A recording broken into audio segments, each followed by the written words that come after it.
नमस्कार। मैं doctor Varun Sharma, consultant urologist, kidney transplant surgeon, NHMI hospital Raipur.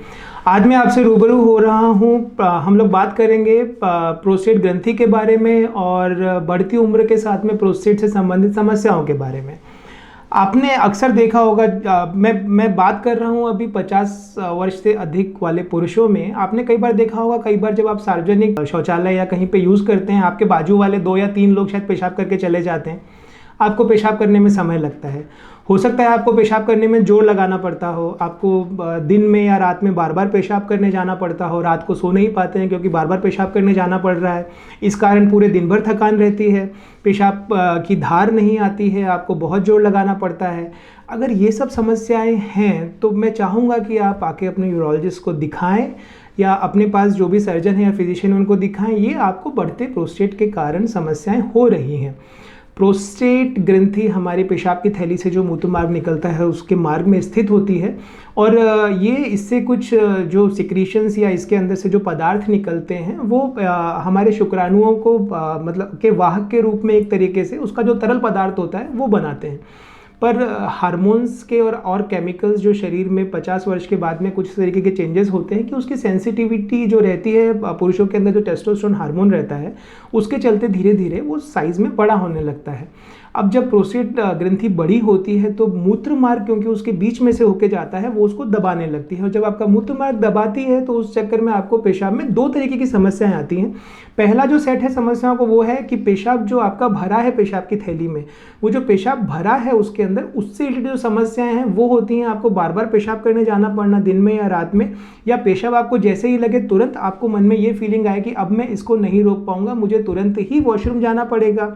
आप घर से बाहर निकल रहे हैं तो आप पेशाब करके निकलना चाहते हैं और जिस भी जगह जाते हैं आप सबसे पहले नज़र घुमा के इधर उधर देखते हैं कि यहाँ पे वॉशरूम कहाँ है, ताकि मुझे पता रहे और पेशाब जैसे ही लगे मैं तुरंत बाथरूम की तरफ जाऊँ।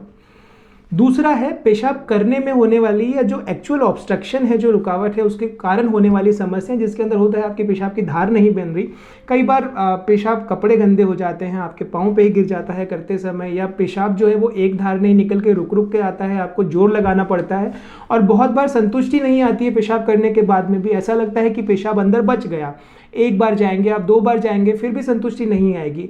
ये सब अगर हो रहा है, आपकी प्रोस्टेट ग्रंथि बढ़ गई है, पर घबराने की ज़रूरत नहीं है। ऐसा नहीं है कि आपकी प्रोस्टेट ग्रंथि बढ़ गई है तो आपको ऑपरेशन ही करना पड़ेगा। हाँ, ऐसा ही था आज से 50 साल पहले जब हमारे पास दवाइयाँ नहीं थी, बट आज हमारे पास बेहतर दवाइयाँ हैं जिससे 90 से 95% लोगों को दवाई से ही आराम आ जाता है। पर अगर आपका प्रोस्टेट बहुत बड़ा है, 50 ग्राम से ज़्यादा बड़ा आपका प्रोस्टेट हो गया है, या आपकी किडनीज में या सूजन आ गई है, पेशाब में खून आ रहा है, पेशाब में बार बार इन्फेक्शन हो रहा है, या पेशाब की थैली में पथरी हो गई है, तो ये डेफिनेट इंडिकेशन है कि आपको ऑपरेशन की ज़रूरत पड़ेगी। अगर दवाई 1-1.5 महीना लेने के बाद भी आपके सिम्टम्स, आपकी तकलीफ़ें ज्यों की त्यों बनी हुई हैं तो आपको ऑपरेशन की ज़रूरत पड़ सकती है। ऑपरेशन की अगर हम बात करें प्रोस्टेट के लिए, पुराने ज़माने में जहाँ चीरा लगा के ऑपरेशन होता था, आजकल दूरबीन पद्धति द्वारा किया जाता है, जिसको TURP यानी transurethral resection of prostate कहा जाता है, जिसमें आपको 3 से 4 दिन अस्पताल में रख के 3-4 दिन बाद पेशाब की नली भी निकाल दी जाती है और पेशाब की जो रुकावट थी वो खुल जाती है। हमारे पास आजकल लेज़र है, लेज़र द्वारा प्रोस्टेट को निकालने की प्रक्रिया को होलैप बोलते हैं, यानी holmium laser enucleation of prostate, जिसमें जहां पहले दूरबीन द्वारा देख के प्रोस्टेट को थोड़ा थोड़ा चिप काट के निकाला जाता था, लेज़र द्वारा उसको बहुत ही सधे हुए तरीके से आप लेज़र को फोकस कर सकते हो, ब्लीडिंग कम होती है और एक ऑपरेशन का ये बेहतर विकल्प हमारे पास है कि हम लेज़र द्वारा भी प्रोस्टेट का ऑपरेशन कर सकते हैं। कई पेशेंट जिनको, और क्योंकि 50 वर्ष से अधिक पुरुषों में प्रोस्टेट की समस्या एक तरफ है, उनको शुगर हो सकता है, ब्लड प्रेशर हो सकता है, हार्ट की समस्या हो सकती है, हो सकता है खून पतला करने की दवाइयाँ चल रही हों।